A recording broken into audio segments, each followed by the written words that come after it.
Uy, napaka-light niya lang. As in, para siyang feels like moisturizer na rin talaga. Oo. Tapos, ayan, oh. Medyo may pagka-shiny. Hindi naman shiny, pero ayan, wala na pala. Hala, ang bilis niya talaga ma-absorb. Diba, ang bilis, guys. Wala na. Pero hindi talaga siya, wala siyang malagkit feeling. Guys, itry na natin sa ating mukha. So, ganyan lang muna, guys. Apply natin.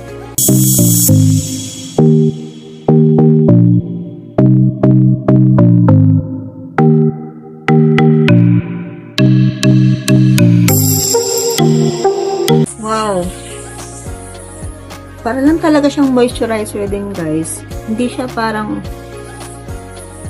typical na